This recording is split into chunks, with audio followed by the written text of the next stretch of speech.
All right. Do you ever find yourself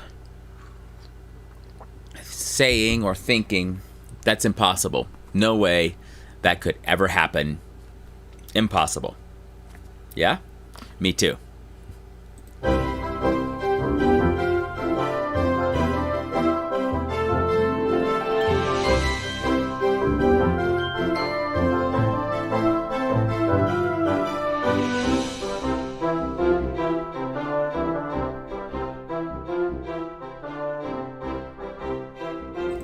Let's try that again. So if something is impossible, then it can't be done, right?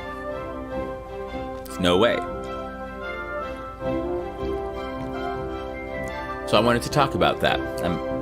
I'm using my Texas mug because I have a story that happened when I lived in Texas that I want to talk about. And I want to think about the whole idea of something being impossible. So back when I was in my early 20s, I was wanting to be, well, from the time I was 15, I had sensed that God had called me to be a gospel chalk artist. From the time I was 18, I was actually working toward being a gospel chalk artist and planning it and doing it. And there were things that happened in those early days that where I realized that I could do the chalk art ministry better if I had the right equipment. For instance, I have some pictures here. Let's see. I went up to a class, and this was in Michigan, I believe. Here we go. So this is an artist by the name of Ding Tooling. And so he is sketching away, and this is a grainy picture that I have because I took it on my Rebel 2000, my Canon Rebel 2000 on film, and I often shot with 400 film, the ISO, because I kept getting into darker scenarios, and so I'd shoot with fast film, and then I'd get the graininess here. So here we see Ding Tooling. Ding Tooling was a real master of the craft. He was a chalk artist. He did an awesome job. And the thing that I was dealing with at the time was I wanted to be a gospel chalk artist. I wanted to do this. I was going up learning how to do it in these classes, and I needed an easel. And so the thing about the easels were they were nice, they were beautiful, they had the built-in lights, they had the frame that would hold the paper in so that you could actually give a talk while you were drawing, and everything would hold together well. It was beautiful to look at, and that was what I wanted. And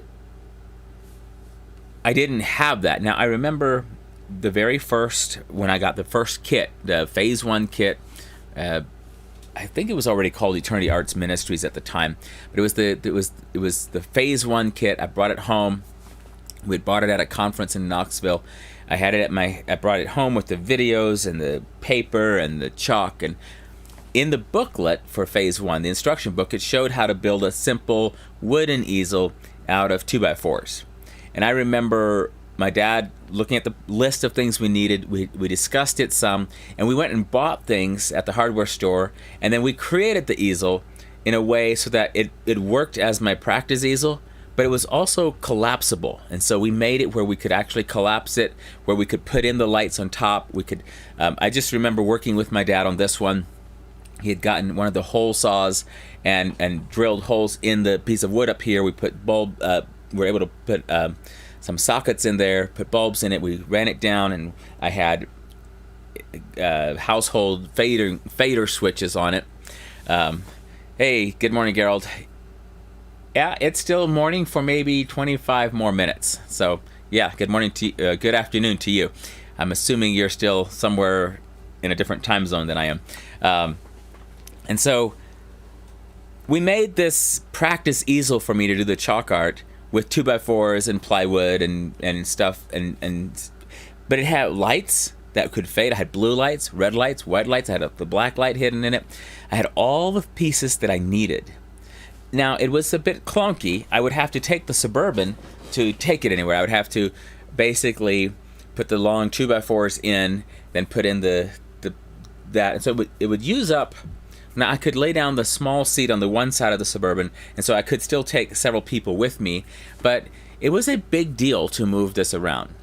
And I really wanted one of these easels, like the one that I saw that Mr. Tooling had. See, this easel, what you can't see here necessarily is that, well, we have this easel here. Here's actually, this picture we're looking at is at a chalk art reunion somehow, and there's another easel stuck behind it here of an older vintage. So there's actually two easels stacked in front of each other. But here, up here at the top, is his hood, light hood that has the lights and stuff in it, and then somewhere around here there's a control box for it, so you can just start controlling things and turn the lights on and off. And it has the frame, it has the nice little well, we're actually looking at both of them, so you can see both the chalk trays for both easels. Anyway, I didn't realize those were stacked on top of each other when I pulled up that picture. But that was what I wanted. I wanted, because this easel would then pack down, fold up, and go into a case with wheels on it. You could roll it out. You could put it in the back of a car. Like, I could put it in the trunk of a lot of cars. I could put it in. It was just an easy way to transport in an easel, and I wanted it. So I remember, I guess it was 1999, I was looking at the easels, and at that time, my friend Bobby Reed was actually making those easels, and so I got the price list from him, got the price sheet, was looking at how much it would cost to make that easel, or to buy the easel, and with all the pieces that I wanted on it, it was coming out to $1,850. Now, in 1999, if you told me something cost $1,850, I mean, as soon as you hit that $1,000 mark, it was so above and beyond anything that I could do. It was impossible. But I didn't know that. I thought, surely I can save up money. I'll do something. I'll pray. God will provide. This will happen. And so I ordered the easel. Now, there was a delay time. I think there was Bobby was booked out far enough out that he couldn't just make mine. So he said, you can order it now, and then if you can get me the first down payment on that thing by, and he told me however many months, it was almost a year out if I remember correctly, because there was a backlog that he was making them. So I remember ordering it, and, well, actually I need to back up on my story here, because I think I'm confusing some points. So first, I'm looking at the easel, and I'm not even ordering it because I know of no way to pay it. So I'm not ordering it. I can't pay it. And so I'm saving up the money until I have half the amount that I need for the easel. No. See, I need to get my facts straight. So let me drink a little more coffee here. When I make my coffee, a lot of times I'll add a little bit of milk. But today I was making French press coffee, and so I went ahead and put the milk in my cup first, and I got too much milk, so I'm still like drinking this really milky coffee right now. But there we go. All right, so backing up a bit. Hey John, thanks for joining in. So I got the price sheet. I brought it home. I checked all the numbers of everything I wanted, the order sheet that I wanted. And I added it up, and it was $1,850. And it might as well have been $18 million as far as I was concerned. I didn't know how I was going to get there. So I remember talking about it with my mom. I remember talking about it with my parents and looking at the things. And I thought, as I'm beginning to do chalk drawings, and I was beginning to travel just a little bit. I thought, pretty soon, if I have enough meetings, and I'll take my wooden easel and go to these meetings, and I'll speak and share the gospel, and I'll do the chalk drawings, a lot of times they would give me an offering. And if I just put, every time they give an offering to me for coming and speaking, like an honorarium, anytime they do that, I will put that in a separate fund, and I'm going to save that up until I have $1,850 to whatever it was, $1,850. So I was going to save up the money. Well, time was going by, and I didn't have the easel yet, and I was getting some offerings in. People would give some money, but I would need the money. I had to use the money to go back to a chalk art training because I wasn't finished with the chalk art training. And so now I'd gone through the trainings, and I still didn't have the easel that I needed and wanted, and so I was still praying, still looking, but time was passing. And as time was passing, that 1850 number just wasn't budging in my mind. And so my faith, that was almost invisible at the beginning, began to shrink and get smaller. And I thought, there's just no way. And so I thought, well, maybe with my job, if I work hard enough, maybe I can save some money. And so I remember bringing home the paychecks. They were like $220 a week was my paycheck. And so as I'd be bringing back my $220 a week and we're figuring out where to put this money, it just never seemed like, how are we going to ever afford this easel? And so at some point in this process, I remember it was getting close to Christmas, and it might have been Christmas 98, but I thought it was Christmas 99. So I'm at work as a mechanic, so it would have been 99, I believe, and my mom had been reading something or listening to a sermon or something, and it was talking about how when something is impossible, we're supposed to take that to the Lord. And so the way we're praying about it might change or be impacted by the way we believe something. And so, I know, for instance, that in Luke, there's a Bible verse that talks about when things are impossible. For instance, this was after the rich young ruler came to Jesus, and he says, you lack one thing. Jesus tells the rich young ruler, you lack one thing. Go sell everything you have and give it to the poor, and then you'll have treasure in heaven. Then come, follow me. So that's what he's telling him to do. And when the rich young ruler saw this, he became very sorrowful. And Jesus said, how hard it is for those who have riches to enter the kingdom of God. For it is easier for a camel to go through the eye of a needle than for a rich man to enter the kingdom of God. And those who heard it said, who then can be saved? But he said, the things which are impossible with men are possible with God. And then the conversation goes on. Okay, so in my mind, I've read this before. And I know, of course, that it is impossible for me to save myself. I can't work my way into heaven. I can't pay my way into heaven. I can't scramble in some back door. There's only one way into heaven. That's through Jesus Christ. And so this is an impossibility with me, but it is possible with God. All right. But to apply that to this other circumstance is a little bit hard. For me to say, okay, I know it's impossible to get saved, but God miraculously works it out. But here I am, and I am needing an easel. I'm needing $1,850. How am I going to do that? That seems a little bit harder for me. And so as I'm working on the impossibility of that, I don't know why, but for me, and maybe for you too, like when you're faced with a financial need, or you're faced with some other, maybe it's a relationship thing, or it's something like that, and you start thinking, I don't know, I just don't see any way forward, I don't know what's, and we begin to give up. Maybe it's personal goals, and we say, I will never achieve this. Why do I keep saying I will do that? It's like me, for years, writing down in my books that God has called me to be a filmmaker, and I'm making no progress with that calling. I'm not moving forward. It's impossible. And so something has to change, because if I look at my life right now, the stuff I'm doing with film that I've been doing for the last 10 years, why the preceding 10 years, it was impossible for me to do any of this. I was laughing a little bit. Stacy and I were looking at our household budget and what we are spending, and Stacy's very thrifty, and we live for where we live. We're very efficient and economical. It's amazing what our budget is for living here in the Denver area. And yet everything that we're doing, my whole household budget to live here, like in 2004, for me to live here, impossible. Financially, impossible. No way. And the things that I'm doing, the interactions I'm having with people and stuff I'm doing, I wasn't doing these then. It was a completely different world is what it feels like. So if you would have told me at the time, look at this, look at that, I would have been like, yeah, that's nice, that's nice, that's nice. Oh, that's impossible. And that's how I would have looked at it. So something changed, though, because in those years past, I am now here and I'm doing the things that seemed impossible. I'm now living in a way that seems impossible. I have a wife and children, and that for a while seemed impossible. So the impossible can be made possible. Well, back in 1999, I was about to learn one way in which this can happen.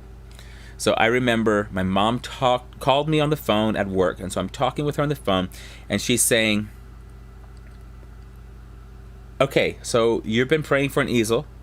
It doesn't seem like it's making any headways. And potentially my mom will correct the story if I get this wrong. I don't know. But this is what I remember, is that she's kind of going down the list with me on the phone while I'm at work at Shiner Garage, and she's saying, so you're praying for an easel. You've been trying to save up for an easel, and it's not working right. And I said, yeah, I've been thinking about this for several days.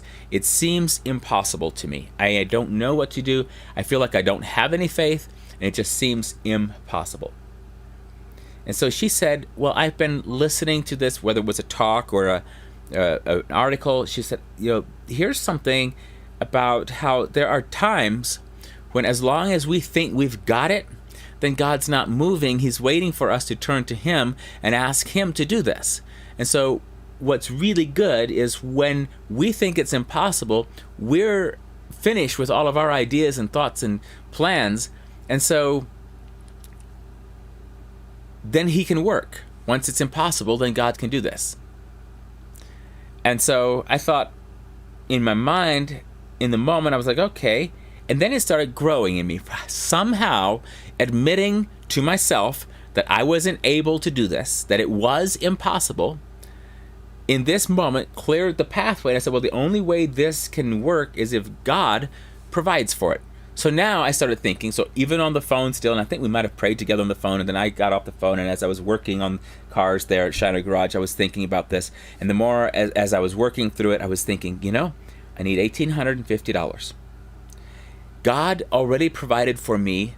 At one point, I believe it was $225 that I needed for one of the classes, and then more after that. And so for the kit, for the classes, for the other pieces.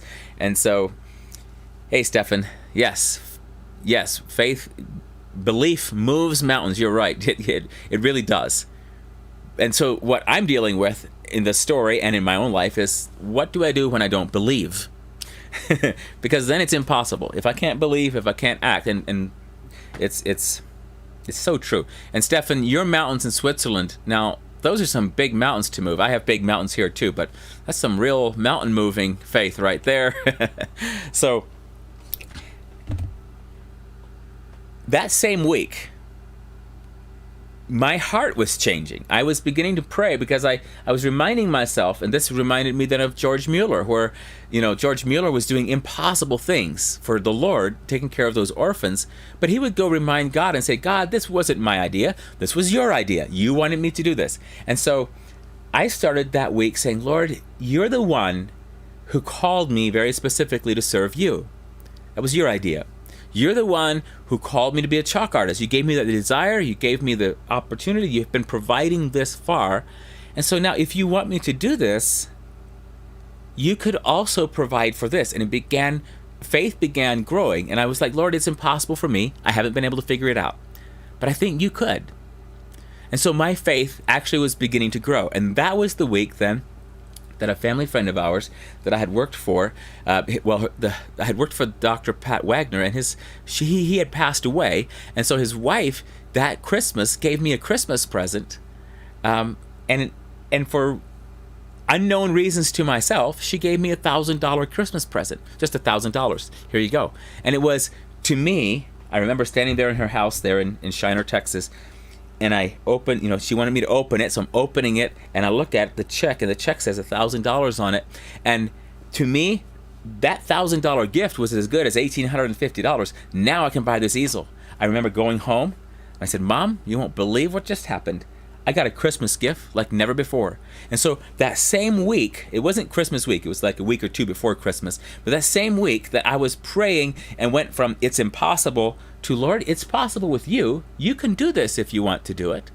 And resting with Him in that, suddenly He provided. I remember I put a check in the mail with the order form and with the down payment. And I now trusted that by the time the easel was ready, the waiting period for the easel, by the time the easel would be ready, I would have the rest of the money. And it was true. By the next couple months later, when Bobby said, okay, I have the easel, it's ready for you to pick up. And I remember making arrangements for picking it up.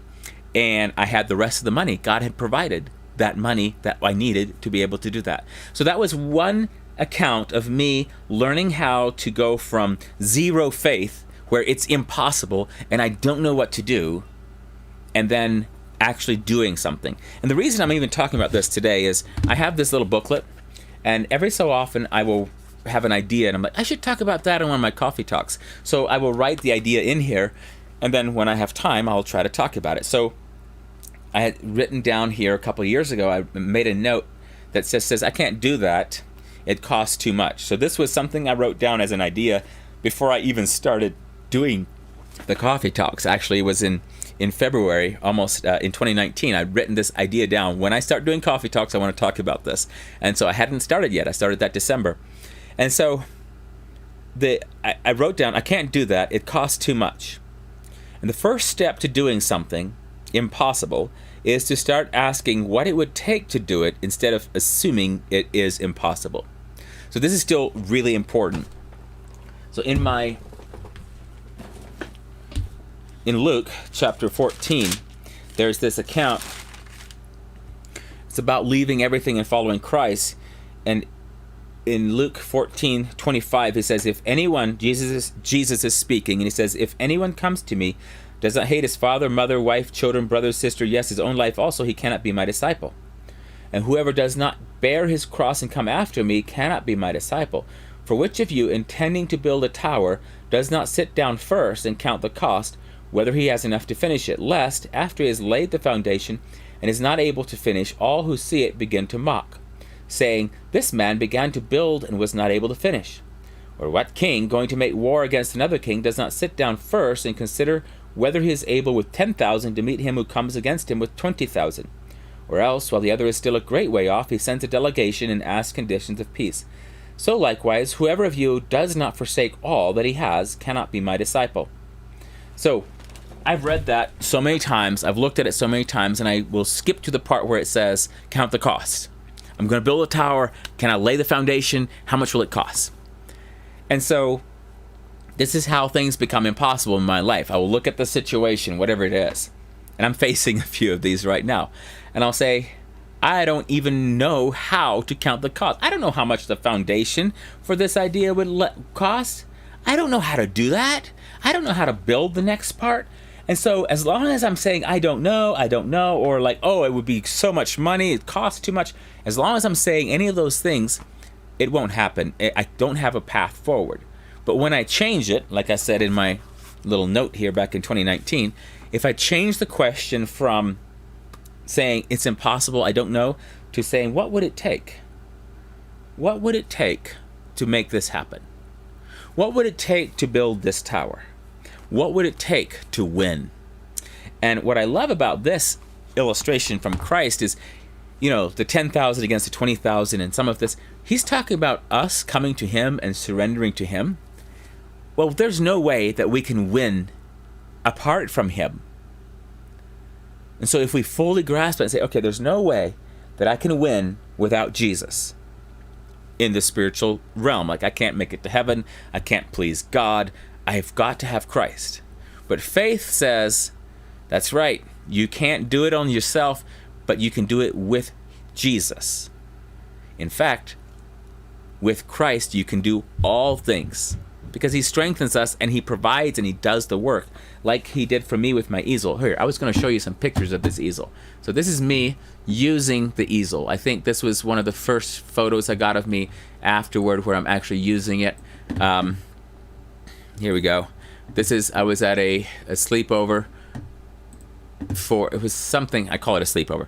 I wasn't sleeping there. The Girl Scouts were having a weekend camping thing, and so they had invited me to come do a devotional one night. So like at 8:30 or 9 o'clock that night, I did a chalk drawing for them, and then they headed off to bed. So that was one of the chalk drawings I did on my brand new easel that God had provided for me. I also have, here's a picture of me doing where you see a little bit more of the easel itself. You see this is after someone else had replaced the frame. Friends of mine had helped me replace the frame because I'd beat up the first frame so much. So let me see if I have pictures here of the first frame. I think no, this is also after the fact. So after about 6 or 7 years of using it, I had worn out the first frame with all the travel. So here I'm in Zacatecas, Mexico with my friend Tim Myers, and we're at this church. And so I was preaching and he was translating or interpreting for me. And so this was the chalk drawing I did, talking about the fruit of the Spirit. And then here I was praying for a gentleman. Here I'm later that same week down in Mexico. This is, I think, 2010. And we were doing an outside gathering outside. And so here's a bunch of people that had come. And I was sharing the gospel with a chalk drawing. So that's what I ended up doing. Oh, and here's this picture. I believe, if I remember correctly, this picture I was out at Bearing Precious Seed in in El Paso, and with them I would go down into Juarez and stuff. So I used that easel a lot. So God actually used it, impacted a lot of people using that easel. But first I had to pray for the easel. First I had to understand I can't do this. God is able to do this. How does God want? What's my part? And with the easel, my part literally was very small. I was supposed to continue to use the one that I had. I was supposed to continue seeking his face, supposed to continue being used of God. That was my part. But there are some other things where God gives me a bigger part, where he says, what would it take for you to go from here to there? And I say, I have no idea. He says, well, would you count the cost? And so I start counting the cost. So I'm thinking of me building this tower, right? I say, well, if I was to do this, I would need, what would I need? How much money would I need every month just to pay the electric bill? Well, let's write that down. Okay. How much would it take for me to actually get the supplies to do what God wants me to do? Okay, so it would cost this much. So there's been times in my life when people have come up and they said, "What are you trying to make a film?" And I'm like, "Yes." How much is it going to cost you? And instead of saying, I have no idea, it's impossible, I say, well, according to my best understanding of it, the project is going to cost this much for this part of it, and then this much for this part of it, and then I have this other piece that I'd really like to do, and so I have this contingency that if I could make this, that would be awesome. And so I slowly change, and investors, when an investor asks you, what's your idea? An investor isn't saying that because he wants to take away your idea. He's asking because he wants to help you with your idea, but he wants to know actual numbers. And I had to learn that counting the cost didn't mean me getting up and saying, I've got this. In the name of Jesus, I got an easel. It didn't mean doing that necessarily. It meant I get up in the morning and I say, Lord, I believe you've called me to do this. Because you've called me to be a gospel chalk artist and share your word, I believe you want me to have an easel. In order to have an easel, here's the one that I would like to have. And it's going to cost this much money, and I don't know how to get that money. So Lord, if you want me to continue with the work you've called me to do, would you show me how you want to provide for that? Is it partly my job? Am I going to get a job, an extra job? How am I going to get that? And so instead of just saying it's impossible, I give up, I'm suddenly now saying, I think this is what I'm supposed to do. This is the direction I'm headed. Lord, how do I get from here to there? And I start asking that question, that simple question of saying, what would it take? Changes everything. Because what I write down on the piece of paper or what I think what it would take might still be impossible in my mind, but it's not impossible because now there's a number on it. There's time on it. There's people on it. And I say, okay, I would need this many people to work with me to accomplish this. I would need this much money. I would need this much provision. I would need this much time. I still don't think I can do that, but that's what it would take. And then I say, okay, I'm still using the word impossible. How can I break this down even more? So I say, okay, well, let me see. What would it take? Oh, if I'm going to have people helping me, I'm going to have to talk to them about it. Let me talk with some people. So I start sharing the vision of the tower. This is what I'm thinking of. And I start getting feedback from people. Maybe I find people that are willing to work with me. Then I find out. And so it's just simply changing the question of what is it going to take? And even if the answer is it's humanly impossible, there's no way for me to do this, at least I have now ruled that out. I now know that I cannot do this. So the only hope for me in that instance is that God himself does something. And so that changes the way I pray. I say, Lord, we have counted the cost. It's impossible. So the only way for us to do this is if you do it. And honestly, when you occasionally in life, you'll bump up into something like that, and there is something so beautiful about suddenly realizing that and saying, Lord, I literally cannot go on without you performing a miracle. And somehow, in coming to that rock bottom spot and saying, there are no options, I have no backup plan, I don't have a way out of this. And then to see God working is beautiful. And I love seeing God do the thing that is impossible with us. But I also love what happens when I go from refusing to think about something because I think God has called me to do something, but it's impossible. I don't know how to do it. I don't know how to move forward. I don't even want to look at it because I don't know how to figure it out. And when I'm honest before the Lord, I say, Lord, if you called me, then I need to look at this. So I'm going to open my eyes and I'm going to see how bad it is. And so sometimes I'm literally like, how bad is it? Oh no. And so I start looking at the calling, the cost of discipleship. It's gonna cost me. Okay. But now I'm being honest with God. And I'm looking. And as I'm looking, he can say, look, Joseph, as a first step, you could do that. And for me, filmmaking for years was impossible. But I remember when I finally opened my eyes and said, okay, Lord, what would it take? And God was pretty clear. He said, well, why don't you take one of your chalk drawings and get someone to film it and put that on a DVD? Why don't you do that as a first step? And I was like, oh, I could do that. I could get someone else to film it, and that way I wouldn't have to figure out the whole cameras and the editing and all that. I could do this. And suddenly it became manageable. And my faith that God had called me to be a filmmaker and that I could be a filmmaker began to grow. And I began acting on something. See, that's the whole thing. Faith leads to action and belief. It changes your way of life. And so if you can't act, then you're still not in a place where you're believing. And so you want to get to a place of belief where you know that this is what God has called you to do and you want to move forward on it. So that's some of my thoughts about impossibilities. You want to go from just saying it's impossible to saying, what would it take? And at that point, as you pray through what would it take, you find out whether you have a part to play, whether it's entirely up to God. How does this work?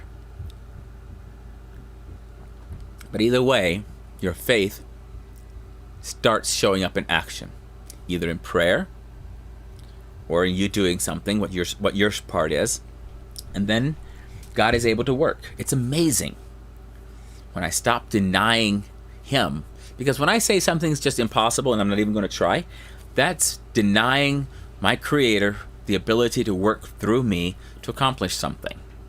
And I don't want to say no to God in that way. I want to let him work. So what does he want me to do? What does he want you to do? Impossible, right? Well, maybe, but impossible just means now we can get out of the way and let God work. So what is it God wants to do? What's the first step? What would it take for this to actually be achievable? I've got a few things that I've got to go and pray through on that level right now where it looks impossible at the moment. But I'm sharing this coffee talk hopefully to encourage you, but primarily to remind myself that just because it seems impossible and I don't know where to start doesn't mean that God doesn't want to do it.